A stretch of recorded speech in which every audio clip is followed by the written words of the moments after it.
Start हो गया। Organising,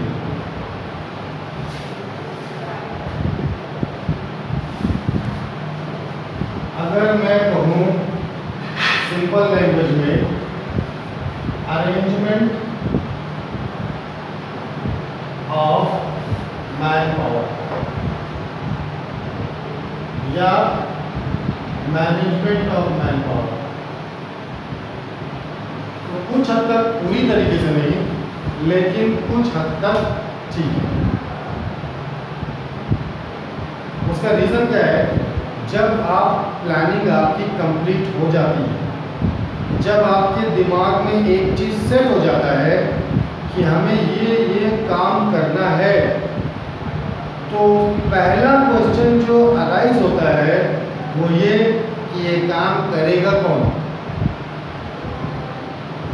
कैसे होगा, और उसके लिए प्लेसेस डिसाइड होते हैं। That is called organising. अगर मैं फ्लो चार्ट बना के आप लोगों को समझाऊं तो आपको समझ में आए कि व्हाट इज ऑर्गेनाइजिंग। जैसे देखिए, एक ऑर्गेनाइजेशन का ये चार्ट है, ऑर्गेनाइजेशन चार्ट। मैंने यहाँ पे ऑर्गेनाइजेशन में Z लिखा है और यहाँ पे S लिखा है। कंफ्यूज होने की जरूरत नहीं है, दोनों ही ठीक है। ओके, ऑर्गेनाइजेशन चार्ट जो है, मैं यहाँ पे लिखता हूँ टॉप मैनेजमेंट या ऑनर। उसके बाद मैं यहाँ पे 2-3 हिस्से कर लेता हूँ, 3-4 हिस्से कर लेता हूँ। एक तो हो गया हमारा प्रोडक्शन डिपार्टमेंट, दूसरा हमारा हो गया एडमिनिस्ट्रेशन डिपार्टमेंट, और तीसरा हो गया हमारा मार्केटिंग डिपार्टमेंट। इन सब के लिए मैंने एक अलग से मैनेजर रख दिया है। हर डिपार्टमेंट के लिए एक अलग मैनेजर रख दिया है। इनको भी डिस्ट्रीब्यूट कर दिया है, चाहे मैंने किया है, चाहे इन मैनेजर्स को मैंने अथॉरिटी दे दी है कि आप कर लीजिए। इनको भी दे दिया, इनको भी दे दिया, इनको भी दे दिया। अब ये लोग क्या कर रहे हैं? अपने हिसाब से डिवाइड कर रहे हैं या हमने डिवाइड किया हुआ है। एडमिनिस्ट्रेशन में एक तो फाइनेंस आ गया, अकाउंट्स आ गया, कैश आ गया, HR आ गया, एक्सेट्रा आ गया। ये भी हो सकता है अगर मेरा बहुत बड़ा ऑर्गेनाइजेशन है तो मैं HR का एक अलग ही डिपार्टमेंट बना दूँ। डिपेंड करता है कि ऑर्गेनाइजेशन का साइज क्या है, टाइप क्या है, ऑब्जेक्टिव क्या है। कितना बड़ा ऑर्गेनाइजेशन है, किस टाइप का है और उसको क्या करना है, उस हिसाब से हम सारे प्लेसेस क्रिएट करेंगे कि एक मैनेजर होगा, उसके नीचे 3 मैनेजर होंगे और उन सब के नीचे ये सारे मैनेजर होंगे। Finance manager, admin manager, HR manager, ये सारे मैनेजर होंगे। इसको बोला जाएगा टॉप मैनेजमेंट या लेवल 1। इसको बोला जाएगा लेवल 2 या मिड मैनेजमेंट, लेवल 2 या मिड मैनेजमेंट। और इन लोगों को बोला जाएगा, ये जो मैनेजर्स हैं इनको बोला जाएगा लोअर लेवल या लेवल 3 या सुपरवाइजरी लेवल। सुपरवाइजरी क्यों बोलते हैं? क्या ये सुपरवाइज नहीं करते? बिल्कुल करते हैं। ये इनको सुपरवाइज करेंगे, ये इन सबको सुपरवाइज करेंगे, लेकिन इसको सुपरवाइजरी लेवल इसलिए बोलते हैं क्योंकि अब इसके नीचे कोई मैनेजमेंट लेवल का पोस्ट नहीं होता है।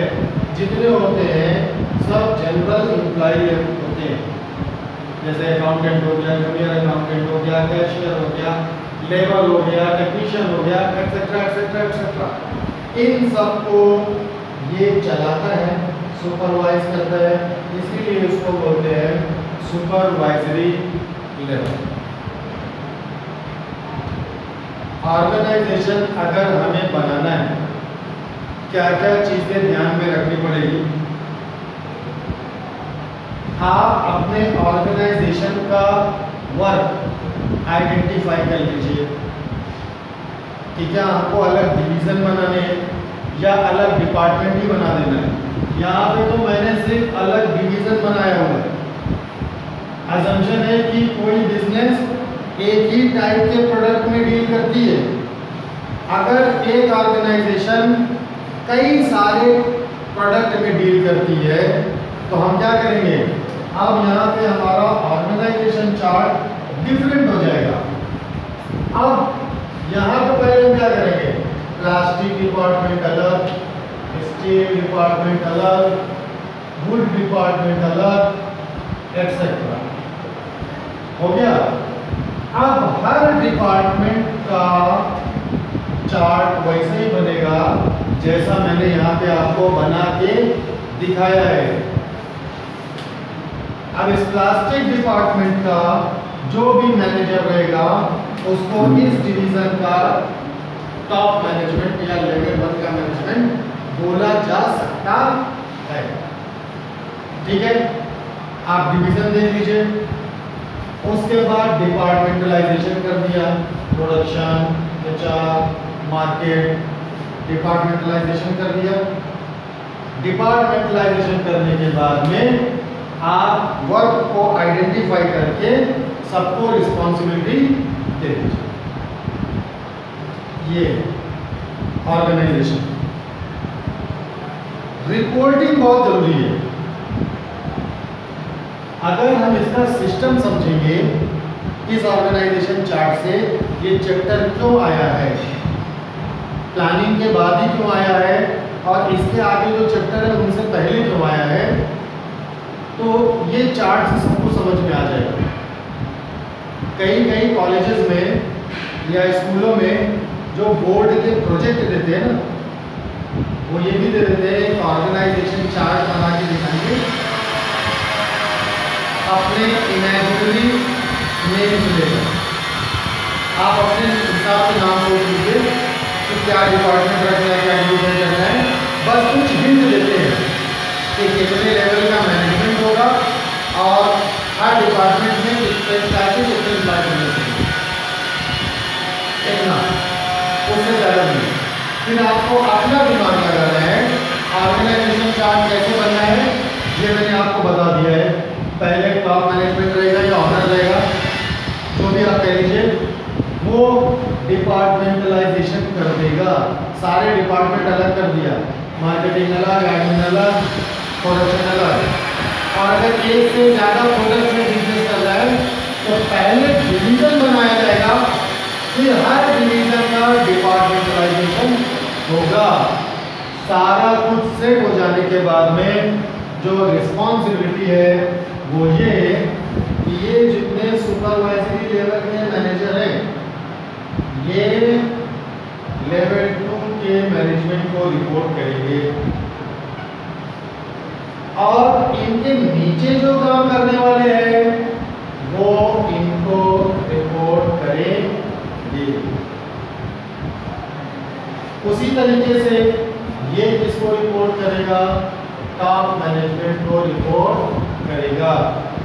और अगर डिविजनल वाले में आते हैं तो हम यहाँ पे एक चीज़ और हो जाएगी कि ये अपने डिवीजन हेड को रिपोर्ट करेगा, फिर डिवीजन हेड टॉप मैनेजमेंट या ऑर्गेनाइजेशन का ऑनर जो होगा उसको रिपोर्ट करेगा। ठीक है, क्या फायदा होगा इससे? ऑर्गेनाइजेशन बनाने का कोई फायदा तो होगा। हम सबका प्लेस क्यों सेट करते हैं? प्लानिंग में मैंने आपको बताया ओवरलैपिंग और वेस्ट ऑफ एफर्ट, पिछले चैप्टर का प्लानिंग। अगर हम सबको सबकी जिम्मेदारी तय नहीं करेंगे, हो सकता है कि इसका इसका काम ये करे, इसका काम ये करे, ये इन दोनों का काम करे और इसका काम बचा ही रहे। हो सकता है कि नहीं हो सकता है? इससे बचने के लिए ऑर्गेनाइजेशन बनाया जाता है, ऑर्गेनाइजिंग की जाती है। अगर हम ऑर्गेनाइजेशन बना लेते हैं हर लेवल पे, चाहे वो लेवल 2 हो, लेवल 3 हो या एम्प्लॉयमेंट लेवल हो, वर्कर लेवल हो, सबका मैक्सिमम यूटिलाइजेशन कर सकते हैं, ऑप्टिमम यूटिलाइजेशन। ये बड़ा इंपॉर्टेंस है। ऑप्टिमम यूटिलाइजेशन ऑफ रिसोर्सेज सिर्फ मैन पावर ही नहीं, दूसरे एसेट का भी कर सकते हैं। अगर यही ठीक से काम नहीं करेगा, मशीन चलाने वाला ही ठीक से काम नहीं कर रहा है, तो क्या मशीन का यूटिलाइजेशन ठीक से हो पाया? बिल्कुल नहीं हो पाया। अगर हम इसको ऑर्गेनाइज कर लेंगे, इसके ऊपर कंट्रोल कर लेंगे, ऐसा ऑर्गेनाइजेशन चार्ट बना के सबका प्लेस सेट करके सबको रिस्पॉन्सिबिलिटी देके, तो ये अपना काम ठीक से करेगा, तो इसका तो यूटिलाइजेशन हुआ ही। जिस मशीन पे ये काम कर रहा है उस मशीन का भी यूटिलाइजेशन हो गया। अब इसमें क्या क्या होगा? एक तो इसका डेवलपमेंट भी हो सकता है, ग्रोथ भी हो सकता है, प्रमोशन, इंक्रीमेंट, सब हेल्प हो सकती है कि नहीं हो सकती? और ऑर्गेनाइजेशन का जो काम हो रहा है वो तो होता ही रहेगा। ये कुछ ऐसे इंपॉर्टेंस है जो हमारे ऑर्गेनाइजेशन से होते हैं। Telling it will take 15 more minutes।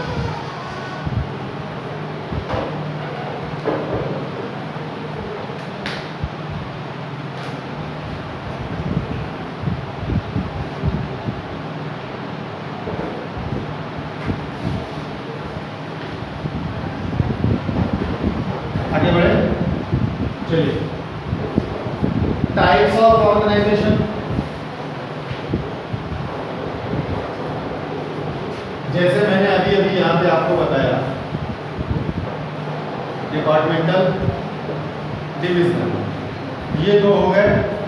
इसके अलावा अगर हम एक और तरीके से क्लासिफाई करेंगे तो ऑर्गेनाइजेशन बनता है एक फॉर्मल और दूसरा इनफॉर्मल।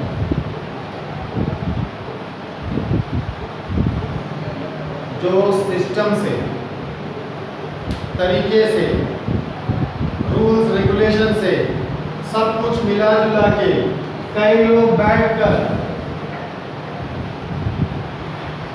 टॉप मैनेजमेंट या ऑनर की मर्जी से डिसाइड किया जाता है, फाइनल हो जाता है, जैसा कि आपके सामने ये बना हुआ है, that is called formal organisation.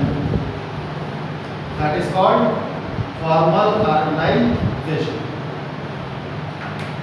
लेकिन कई जगह पे आप ऐसा देखते होंगे,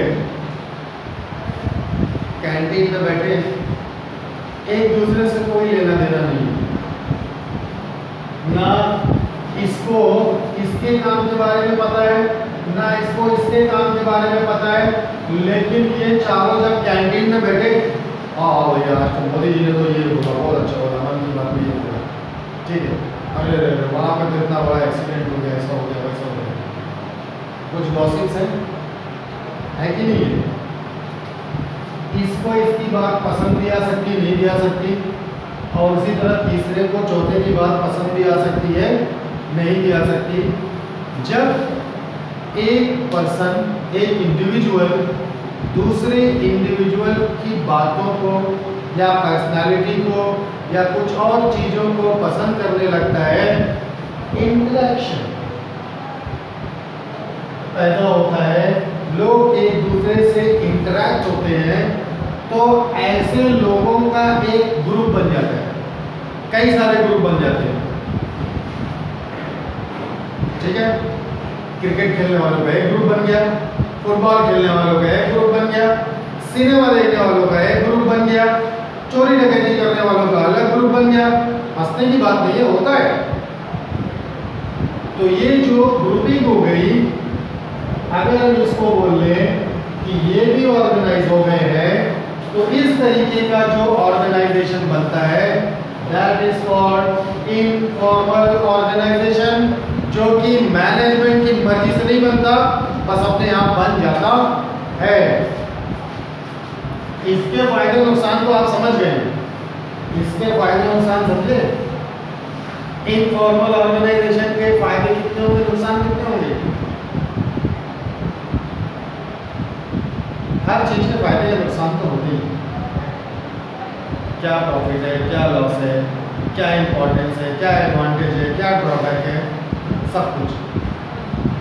पहली चीज, अगर कोई ऐसी इंफॉर्मेशन आपको स्प्रेड करनी हो जो लीगल चैनल के थ्रू नहीं हो सकती, रूमर्स क्रिएट कराना हो, इन्हीं किसी ऑर्गेनाइजेशन के किसी एक बंदे के पास में वो रूमर्स किसी तरह पहुंचवा दीजिए, तो ये पूरे ऑर्गेनाइजेशन में फैल जाता ही नहीं होगा। और आमतौर पे होता क्या है, फॉर्मल ऑर्गेनाइजेशन में पहले ये भैया लेटर टाइप करवाएंगे, फिर 3 बार तो उसको पढ़ेंगे, 4 बार उसको करेक्ट करवाएंगे, फिर कहीं जाके सोचते सोचते साइन करेंगे, तब ये यहाँ पहुँचेगा, यहाँ पहुँचेगा, यहाँ पहुँचेगा, यहाँ पहुँचेगा, है कि नहीं। अब ये बेचारा इस पे एक्शन लेगा तो 4 बार इसे कंसल्ट करेगा, कहीं कुछ गलती ना हो जाए। गलती हो गई तो सैलरी कट सकती है, डिमोशन हो सकता है, फायर भी कर सकते हैं। कल से बताना, दैट इज कॉल्ड फायर। फिर उसके बाद यही प्रोसेस यहाँ पे, फिर यही प्रोसेस यहाँ पे, फिर यही प्रोसेस यहाँ पे, पता चला सुबह से शाम हो गई, 4-4, 5-5 दिन लग गए। आपको आउटपुट चाहिए था 2 घंटे में, इंफॉर्मेशन ही पास होते होते 4 दिन लग गए। तब यहाँ पे इनफॉर्मल ऑर्गेनाइजेशन काम आता है। एक छोटा सा फुलझड़ी छोड़ दो और देखो ये लोग खुद ही पूरे में आग लगा देंगे।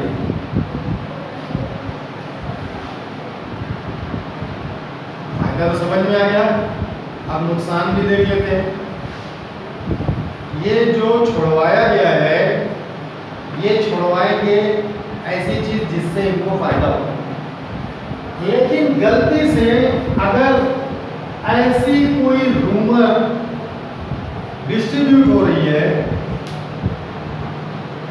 जिससे इसको नुकसान होने वाला हो, तो चूंकि ये बहुत रैपिडली स्प्रेड होती है, क्विकली स्प्रेडिंग, तो जब तक ये इसको रोकने की कोशिश करेंगे तब तक तो अब पछताएगा और जब चिड़िया चुग गई खेत, यही हालात मुहावरा फिट हो जाएगा। इनको पकड़ पाना बहुत मुश्किल है। एक्चुअली रूमर्स का सोर्स कौन सा है, कहाँ से ये स्टार्ट हुआ, ये पकड़ पाना बहुत मुश्किल है। मैं पूछूं तुमसे, नहीं मुझे नहीं पता, रवि होगा, रवि नहीं मुझे नहीं पता, ताहिर होगा, मुझे नहीं पता, सर बोल रहे थे ताहिर बोलेगा, अरे सर तो खुद तुमसे पूछ रहे, सर कहाँ से बोलेंगे। कोई नहीं पता लगा सकता कि बात कहाँ से पैदा हुई, ये इसका लिमिटेशन है इनफॉर्मल ऑर्गेनाइजेशन का। ऑर्गेनाइजेशन में इससे ज़्यादा कुछ नहीं है। एक टॉपिक है डेलीगेशन, वो आप लोग समझ लीजिए, खत्म हो जाएगा।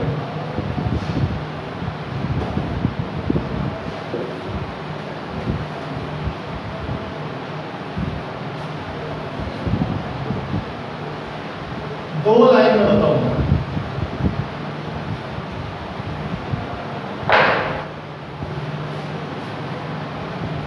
लेवल 1 मैनेजमेंट,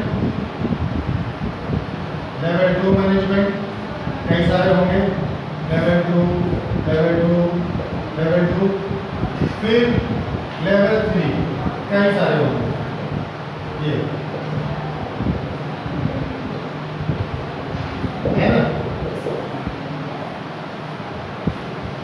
कई सारे मैनेजर्स होंगे। एक टॉप मैनेजमेंट, फिर दूसरा डिपार्टमेंट का हेड, फिर तीसरा डिपार्टमेंट में डिफरेंट टाइप के लोगों को दिया गया असाइनमेंट। पता है कैसे बनता है? चल, सबसे पहले वर्क आइडेंटिफाई किए जाते हैं।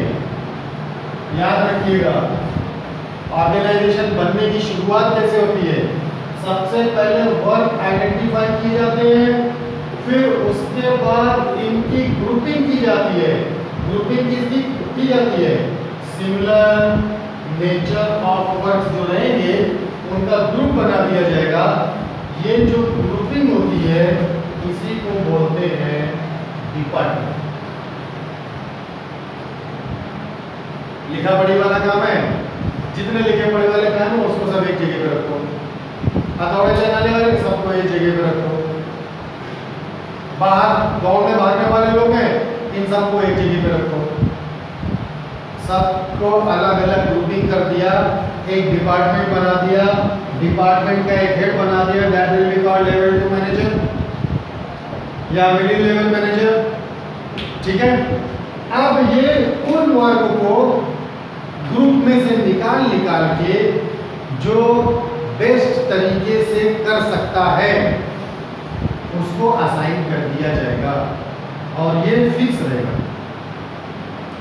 और फिर ये लोग जो कि सुपरवाइजर है, अब इनका डेली का काम है, हो रहा है कि नहीं हो रहा है, हो रहा है कि नहीं हो रहा है, पता लगाते रहना। अब इसमें एक चीज समझने वाली बात ये है कि इनको इनसे ही पूछ के काम करना है, इनको इनसे ही पूछ के काम करना है और इनको इनसे ही पूछ के काम करना है। जब सब पूछ के ही काम करना है तो ये जो लास्ट लेवल पे एम्प्लॉय है ये डायरेक्ट इससे जाके क्यों ना पूछ ले? ये वाया करके जाने की क्या जरूरत है? पहले जेल रोड जाओ, फिर घंटाघर जाओ, फिर स्टेशन जाओ, फिर उधर से माल गोदाम जाओ, फिर सौदरपुर आओ। यही तो शॉर्टकट से क्यों नहीं निकल जाते? ये नहीं है। ये बोलते हैं भैया आप सोचते हो अपने दिमाग से जो कि इतना छोटा सा है, मेरा इतना ही छोटा दिमाग है, लेकिन जिसने ये बनाया है ना उनके पास रावण जितना दिमाग है, 10 दिमाग है। तब जाके वो उस पोजीशन पे बैठे हैं, तब ये बनाया है कि ये हमसे इसलिए आके नहीं पूछना चाहिए कि मेरे पास और भी बहुत सारे काम हैं। 1000 लोग काम करते हैं, बारी बारी से सबको मैं अटेंड नहीं कर सकता, इसलिए इनको रखा है ताकि ये अपने अपने हिसाब से लोगों को अटेंड कर सके। और इनको अटेंड करने के लिए इनको रखा है, हम सिर्फ इनको अटेंड करेंगे। आपको कोई मैसेज देना है आप इनको दीजिए, ये इनको दें। ये वाला क्या काम करेगा? इनके और इनके बीच में एक लिंक का काम करेगा। अगर ये पूरी चेन बनती है तो ये सब उस चेन की एक कड़ी है, एक भी नहीं रहेगा, चेन टूट जाएगी। चलो ठीक है, तुमने रख तो दिया, लेकिन हर चीज तो तुमसे पूछनी पड़ती है। लेवल 2 वाला क्या बोल रहा है? चलो हमको रख दिया, बोलता है इनसे काम करा लो, हर चीज तो तुमसे पूछनी पड़ती है, कहाँ से काम करा लूंगा? तो ये क्या बोलता है? हर चीज पूछने की जरूरत नहीं है। कुछ पावर, कुछ अथॉरिटी मैं तुमको दे देता हूं कि ये काम से रिलेटेड फैसले आप खुद ले लो।